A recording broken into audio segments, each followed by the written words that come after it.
Alright, we're back. We're working on the caliper once again.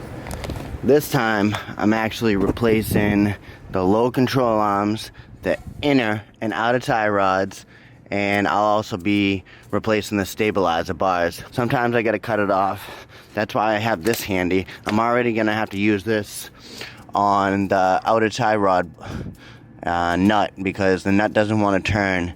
And yeah, I need to get this done ASAP. So I'm just gonna go ahead and cut that off, probably cut it in half, and then pop it out of that socket. I bought this stuff for like, I don't know, $90 shipped. Came with low control arms, inner and outer tie rods, and the stabilizer bars. I got those downstairs, I just gotta go get them. But before I do anything, I have to go ahead and cut that bolt off.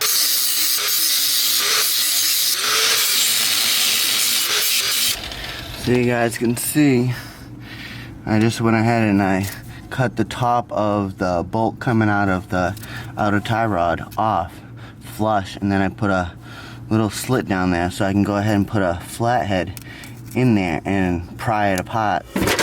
There we go. See if we can do this right here for you guys. There we go, see? Easy as that. Now I'm gonna lower this. Go ahead and take this hammer that's over here. Hopefully you guys learned something from this. See? Look at that. Don't have to worry about anything now. And see, that spins right off. Alright, driver's side, outer tie rod is out, and the passenger side. You can see this little clip. Take my needle nose pliers, squeeze that, pull that off. Try and do this with one hand, which I can. I know I can. There we go. So that can just hang over there with that nut. And then this, you can see back over there, I have a, hopefully you can see that. Let's see if I can zoom in. It's a clamp on the end or the inner boot. So I gotta go ahead and get under the car and put a flathead. This flathead actually. See how long that thing is? I know. See how long that thing is compared to my needle nose? So that's gonna go in the back and that's gonna loosen that. And I can take off this boot. So I gotta do that to the driver's side. And I also gotta do it to the passenger side. This one has shaft play also. So gonna go ahead and loosen that and then go under the car, and I guess this one has a zip tie. Okay, that one has a zip tie. Alright. So I have the driver's side boot out, and that is the clamp. You can see the ball that sits in the joint. I gotta go get a clamp downstairs that actually clamps up to it. So I gotta go get that downstairs real quick.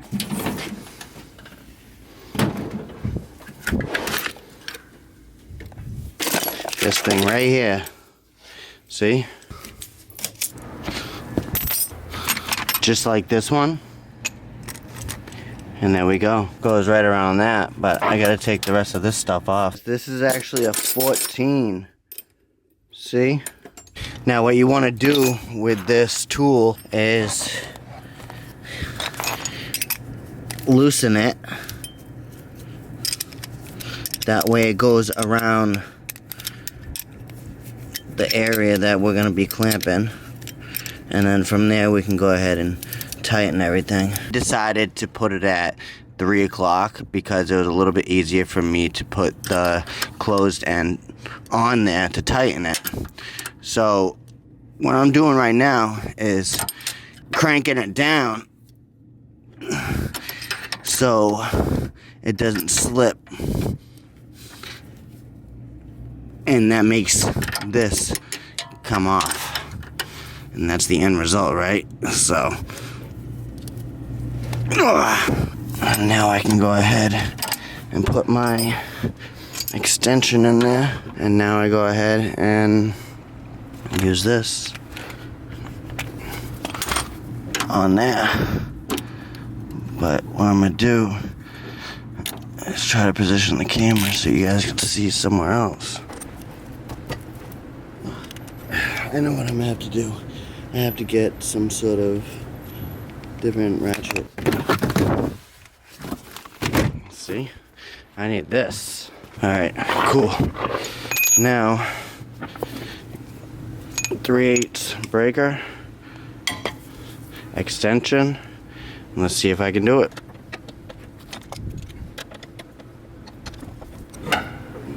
Yeah, there we go. Now, I just gotta go ahead and take these 14mm nuts and loosen them and take this thing off, and this will come right off. Get back to you guys. There we go. Clamps off. Pin that out. There we go. So it looks like in this little plastic thing. Make sure you don't lose it. And that seems like it's filled with grease. That usually just sits right there.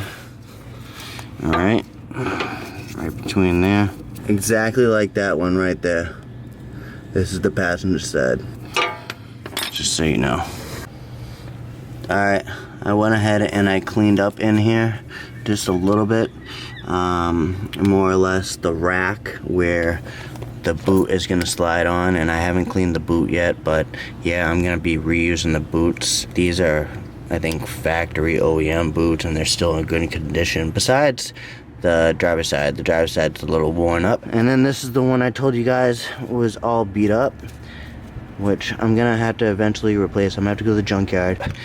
But we're gonna go ahead and replace the low control arms also. There is a nut at the top, and this is the bolt right at the bottom.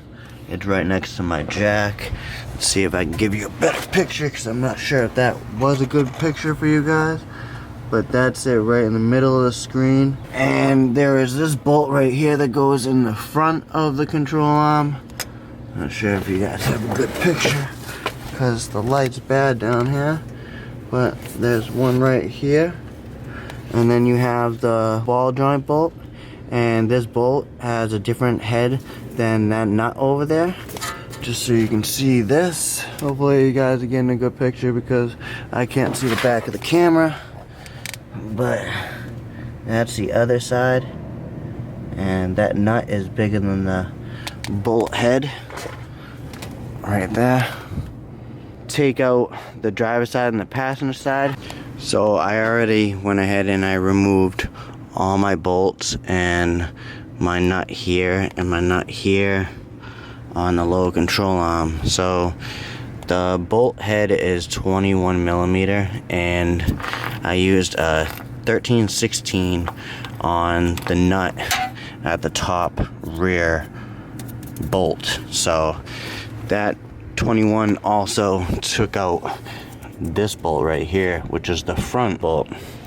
And then I used a 15mm on this end of the ball joint bolt, and then I used an adjustable and an 18mm. 18mm fits that perfectly, and this 15 fits this end perfectly. And now I can go ahead and remove my low control arm. I gotta somehow separate that. I got a ball joint removal tool, but I don't think I'm gonna need it. But if I do, I'll break that out. And then this will pop out, and then that will pull out. So bang that down, pull that out, pop that out. Leave a shot. For real. Yeah, see that? See that rip right there? That whole thing. Hopefully you guys can see that. See those rips?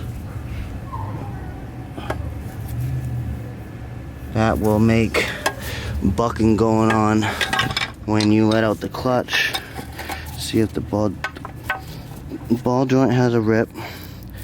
Seems stiff still, but this is the one that usually holds up the best. Always, because I replaced my low control arms I think 4 times now. This is my 4th time.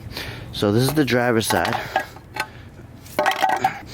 I still gotta take these out. I might just do that right now because the fact that my low control arm's out of my way and I can get to this bolt back here. Might as well.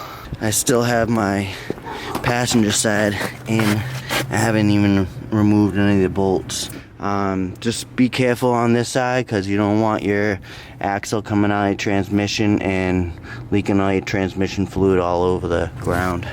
But I gotta get into the other side and then I'll get into removing these and telling you guys what I use. Alright, so I have the passenger side out. That took me about not even 5 minutes, real talk, because I did it the same way as I did last time. I did the rear first, then I did the front, then I did the ball joint, knocked out the ball joint, and then just pulled the lower control arm out that front socket, and then the rear socket, I ended up having to basically smash off of this end right here, and I just kept on bang, bang, bang, and then it eventually popped out. So this is the side on the driver's side and the passenger side, just a little cracked. And then this is totally worn out. Look at that. Glad I got replacements.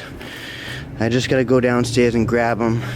I gotta clean up these boots, and that's trash. This is still good, and I reuse these things right here.